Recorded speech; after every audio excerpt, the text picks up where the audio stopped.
everybody. Like I said, I'm teacher in training, Charlie. Pronouns are they, them. And today we're going to be talking about when systems fail us. But more specifically, where we can find peace and hope in infuriating situations. So, raise your hand if a system has ever failed you. Yeah. All right. Yes. Unanimous. So, how did that make you feel? Not good. Yeah. Angry. Sometimes. Yeah. Betrayed. Frustrated. Yeah. Betrayed is the buzzword there, right? So, yeah, systems are designed to protect the people that they impact, but unfortunately, most of us, well, actually all of us who are in the room today, have been betrayed by the very systems that claim to have our best interests at heart. That betrayal can leave us feeling powerless, make us vulnerable, and even cause further physical and emotional harm. So, escaping oppressive systems is nearly impossible in this life, but the good news is that, based on what Grace read, we have a great high priest who can empathize with us, but more importantly, the Son of God actually knows what we're going through. As we just read in Hebrews 4:14 through 16, therefore, since we have a great high priest who is ascended into heaven, Jesus the Son of God, let us hold firmly to the faith we profess.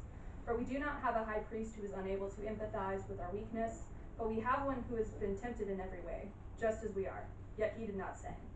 Let us then approach God's throne of grace with confidence, so that we may receive mercy and find grace to help us in our time of need. So Jesus not only empathizes with us, he also has the power and authority to bring justice at the right time. As you were saying in Sunday school. Yeah. So, got 3 takeaways for you today. Point number 1, Jesus and his loved ones were betrayed by secular and religious systems.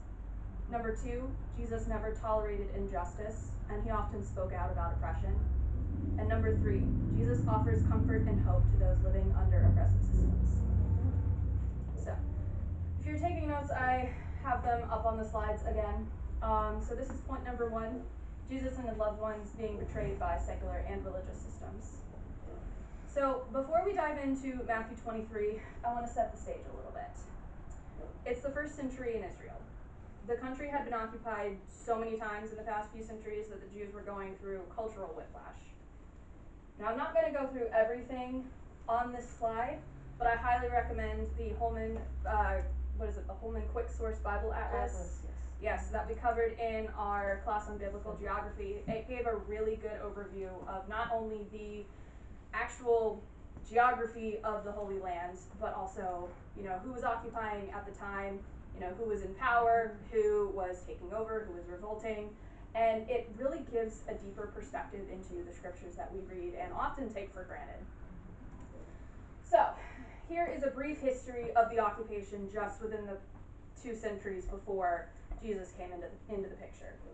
So during the Greek occupation, Antiochus IV killed many Jews in Jerusalem. He forbade having a copy of the law, and he even sacrificed a pig on the altar, making the temple unclean. So he was a main force of secular oppression back in the day. But everything came full circle. He was eventually deposed. He was actually, I actually don't have written what happened to him, but the Jews revolted in the 2nd century, and religious and civil rule returned to the high priests for a short time. But the period of Jewish independence unfortunately lasted for only a century, and then the Romans took over. So Jesus was born relatively soon after the Romans took power. So the systems of his day would have been the Roman government, but the religious leaders at the time were also the Pharisees, who were typically middle-class businessmen, and the Sadducees, who were wealthy descendants of the high priests. So, from the time Jesus was born, he was impacted by religious and secular systems. So, these systems inconvenienced his family, specifically the Roman Empire. Although his parents lived in Nazareth, they had to travel 100 miles to Bethlehem. You see, I have this nice little map. So it would take 31 hours, about consecutive walking, but that's with today's roads and everything. Right. For reference, just imagine walking from Charlotte to Greensboro. That's about the same distance, and Mary did it while pregnant. So that was a huge inconvenience. On foot, yes, in the hot desert sun with lots of sand, all of that good stuff. Not. Yeah, exactly. So, from the get-go, Jesus was already very inconvenienced by these systems, who just didn't seem to care about the people under them. Now, specifically, the religious leaders ostracized Jesus and his followers. They criticized Jesus for hanging out with tax collectors, sex workers, and other sinners. They accused him of being in league with demons, and they were furious that he drove out the merchants in the temple who were exploiting the people who had come to worship God. And now finally, both systems ended up falsely convicting Jesus and killing him. The religious leaders used their political influence to convict Jesus on false charges, and the Roman governor sentenced Jesus to death to remain in power. But as we often say here at Sanctuary, God works all things for good. And the injustice that Jesus faced did serve a purpose, actually three. The injustice made countless prophecies about the Messiah come true. It made Jesus' kingdom grow, and it made it possible for us to have a relationship with God. So, point number 2, I actually have the scripture reading up here. It's Matthew 23, 1 through 36. I will be reading and y'all can follow along. But point number 2 is that Jesus never tolerated injustice, and he often spoke out against systemic oppression. So I believe I'm reading from the NIV 2001. I did not put my reference in here, but I'm assuming everything else was NIV, so we're just going to go for it. So, this is Matthew 23, 1 through 36. Then Jesus said to the crowds and to his disciples, "The teachers of the law and the Pharisees sit in Moses' seat. So you must be careful to do everything they tell you. But do not do what they do, for they do not practice what they preach. They tie up heavy, cumbersome loads and put them on other people's shoulders, but they themselves are not willing to lift a finger to move them. Everything they do is for people to see. They make their phylacteries wide and the tassels on their garments long. They love the place of honor at banquets and the most important seats in the synagogues. They love to be greeted with respect in the marketplaces and to be called rabbi by others. But you are not to be called rabbi, for you have one teacher, and you are all brothers. And do not call anyone on earth father, for you have one Father, and he is in heaven. Nor are you to be called instructors, for you have one instructor, the Messiah. The greatest among you will become your servant. For those who exalt themselves will be humbled, and those who humble themselves will be exalted. Woe to you, teachers of the law and Pharisees, you hypocrites! You shut the door of the kingdom of heaven in people's faces. You yourselves do not enter, nor will you let those enter who are trying to. Woe to you, teachers of the law and Pharisees, you hypocrites! You travel over land and sea to win a single convert, and when you've succeeded, you make them twice as much a child of hell as you are. Woe to you, blind guides! You say, if anyone swears by the temple, it means nothing, but anyone who swears by the gold of the temple is bound by that oath. You blind fools, which is greater, the gold or the temple that makes the gold sacred? You also say, if anyone swears by the altar, it means nothing, but anyone who swears by the gift on the altar is bound by that oath. You blind men, which is greater, the gift or the altar that makes the gift sacred? Therefore, anyone who swears by the altar swears by it and everything on it. And anyone who swears by the temple swears by it and by the one who dwells in it. And anyone who swears by heaven swears by God's throne and by the one who sits on it. Woe to you, teachers of the law and Pharisees, you hypocrites! You give a tenth of your spices, mint, dill, and cumin, but you have neglected the more important matters of the law, justice, mercy, and faithfulness. You should have practiced the latter without neglecting the former. You blind guides, you strain out a gnat but swallow a camel. Woe to you, teachers of the law and Pharisees, you hypocrites! You clean the outside of the cup and dish, but inside they are full of greed and self-indulgence. Blind Pharisee, first clean the inside of the cup and dish, and then the outside also will be clean. Woe to you, teachers of the law and Pharisees, you hypocrites! You are like whitewashed tombs, which would look beautiful on the outside, but on the inside are full of the bones of the dead and everything unclean.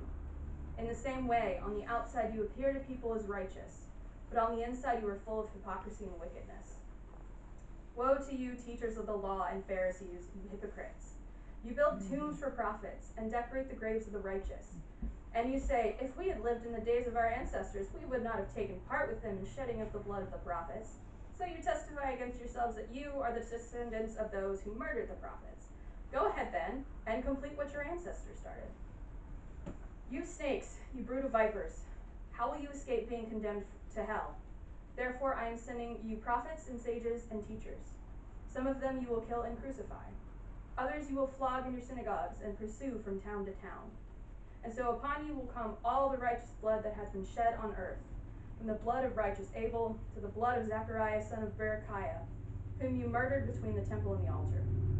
Truly I tell you, all this will come on this generation. Can we just sit with those words for a second? This is a lot, but Jesus has really harsh words for the religious leaders. Basically telling them off. Yeah, and then some. Like, that's a lot. I mean, he called them hypocrites for making religion a burden to many people. He called them blind guides for honoring the gold of the temple rather than the actual temple, more than the sacredness of the altar. And he called them snakes for persecuting and killing the messengers of God. However, notice what Jesus also did in this chapter. He told his disciples to avoid following the examples set by the Pharisees and the legal experts. To remember that God has more power and authority than the religious leaders who are oppressing them. And to serve and care for the people living under that oppressive religious system. Now, this isn't the only instance in the Gospel of Matthew where we see Jesus condemning the Pharisees and legal experts.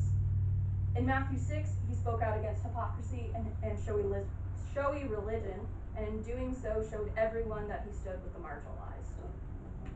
In Matthew 9, he healed people who were sick and disabled, hung out with the black sheep of society, and cared for people that the religious leaders rejected and neglected, and in doing so stepped in to ease their suffering. And in Matthew 21, he drove out the greedy merchants in the temple, and in doing so stopped exploitation at its source. Obviously, this didn't win the support of the Pharisees and the legal experts. But wasn't that the point? Jesus himself said, "It is not the healthy who need a doctor, but the sick. But go and learn what this means. I desire mercy, not sacrifice. For I have not come to call the righteous, but sinners." To fulfill his mission, Jesus had to challenge the oppressive systems by freeing the people within them. And last point, Jesus offered comfort and hope to people who were living under oppressive systems. Once again, we'll be reading from Matthew, we'll be in chapter 25, verses 31 through 46. It's funny, Leanne, that you preached from Sunday school out of Matthew 24, because we basically just covered all 3 chapters today. I know. And I didn't even look at your notes. Look at that, look at God. Look at God. Right. So, let's look at Matthew 25, 31 through 46, the parable of the sheep and the goats.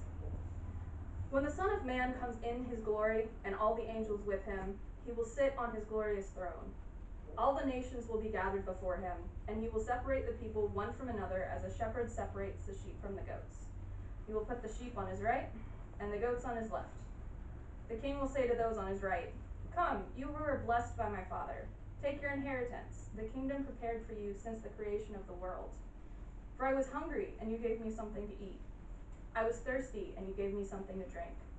I was a stranger, and you invited me in. I needed clothes, and you clothed me. I was sick, and you looked after me.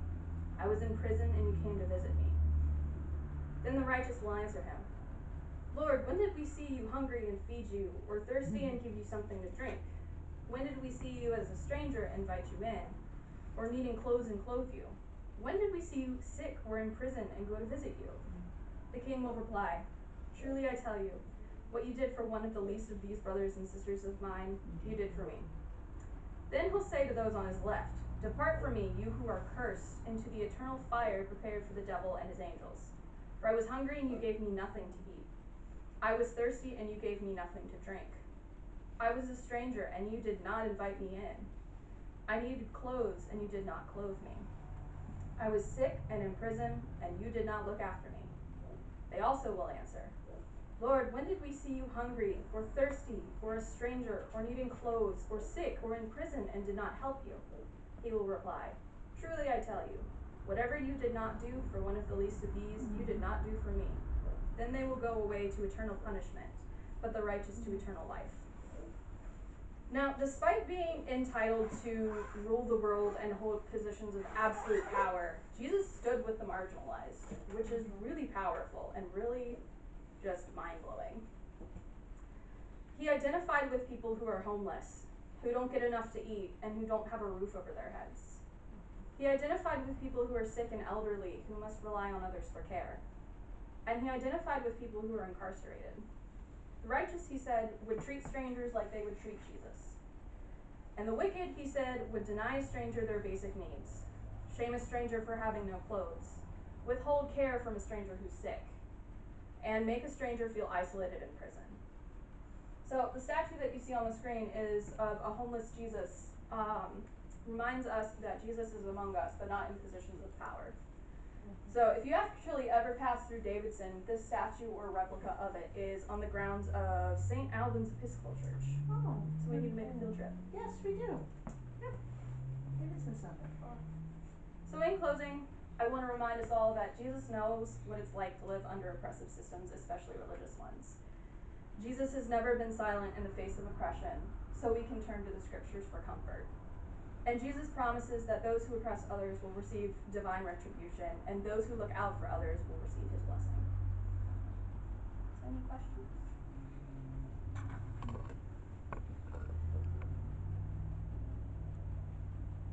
Just a lot to think about. Yeah.